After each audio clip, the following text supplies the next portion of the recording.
What a journey it's been. 18 weeks ago, we embarked on this journey called New Hope for each day.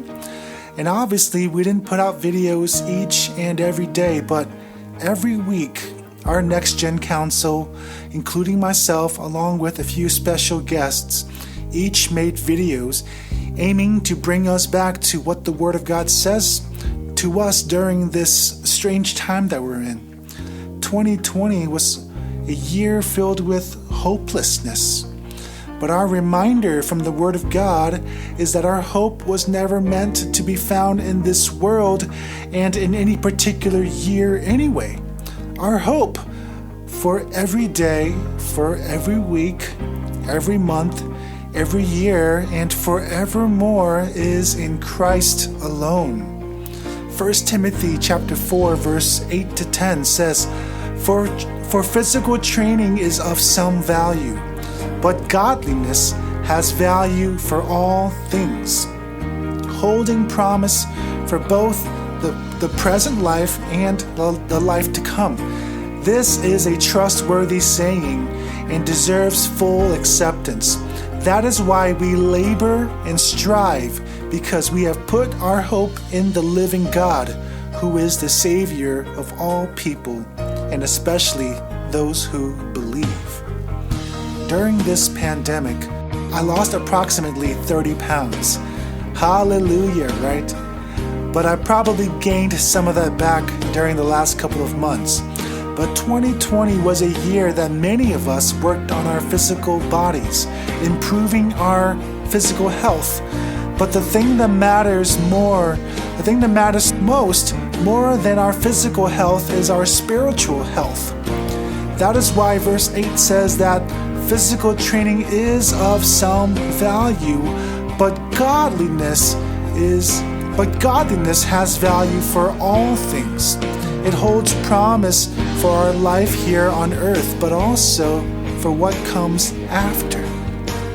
Verse 9 says that this is trustworthy and deserves full acceptance. And verse 10 says that this is why we labor and strive.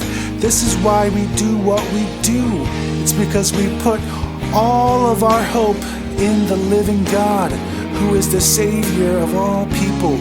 This is something that I've said, that many have said over and over throughout the year, that as we take time to better our physical bodies, as we take time to invest in home improvement projects, as we take time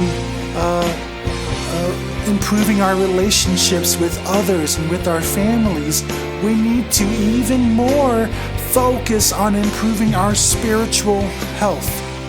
We gotta refocus back to godliness, especially in such ungodly times. Psalm 42, verse 1 to 3 says this: As the deer pants for streams of water, my soul pants for you, my God. My soul thirsts for God, for the living God. When can I go and meet with God? My tears have been my food day and night, while people say to me all day long, where is your God?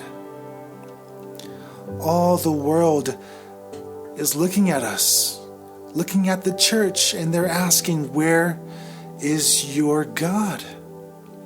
Maybe you've asked that question, where is God? Where is God in all of this?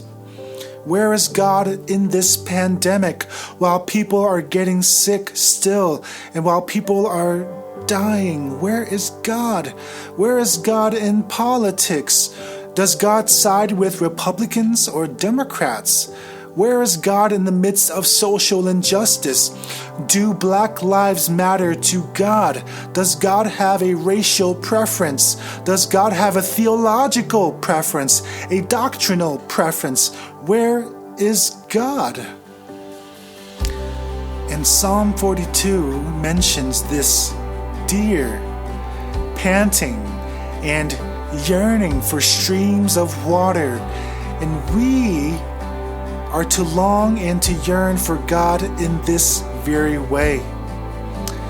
And just as the deer always finds its way to streams of water, for you and for I, if we truly are thirsty and if we truly yearn for and seek for the living God, we too will find it. And what we may find is that the answers to our questions will matter less and less in comparison to finding Christ Himself. And it doesn't mean that those questions and those issues of this world will go away. To some things, our eyes will be opened even wider, while to other things we may be given peace in not knowing. But above all, our hope is in Christ. There is a reason why belief in Christ has stood the test of time for centuries. Not everyone believes, yes, but people have been putting their faith in Jesus since the beginning of time. And I suspect that it will be that way going forward. And even as some will continue to reject the faith, may we continue to seek the Lord in every area of our lives. May we seek Him in our confusion, in our questions, in our doubts, in our blessings, and also in our hurt and pain. As this year comes to an end, and as we usher in a new year, continue to hope in Christ. Hope in Him alone and yearn for Him as desperately as the deer pants for streams of water. Yearn for Him. Seek Him. You will find Him. May God bless you. In Christ alone, my hope is found. He is my light, my strength, my song, this cornerstone, this solid ground, firm through the fiercest drought and storm. What heights of love, what depths of peace, when fears are stilled, when striving cease, my comforter, my all in all. Here in the love of Christ I stand.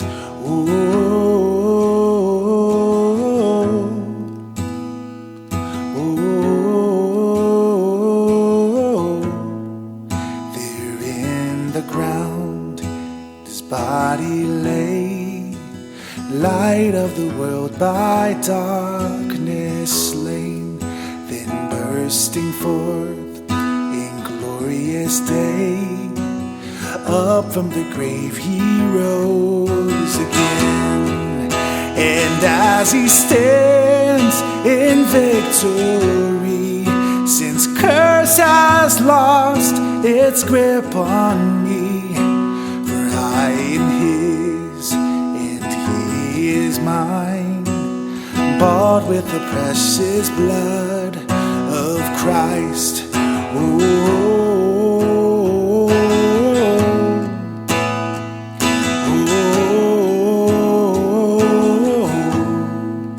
No guilt in life, no fear in death. This is the power of Christ in me. From life's first cry to final breath, Jesus commands my destiny. No power of hell, no scheme of man can ever pluck me from His hand, till He returns or calls me home. Here in the power of Christ I'll stand.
power of Christ. I stand here in the power of Christ. We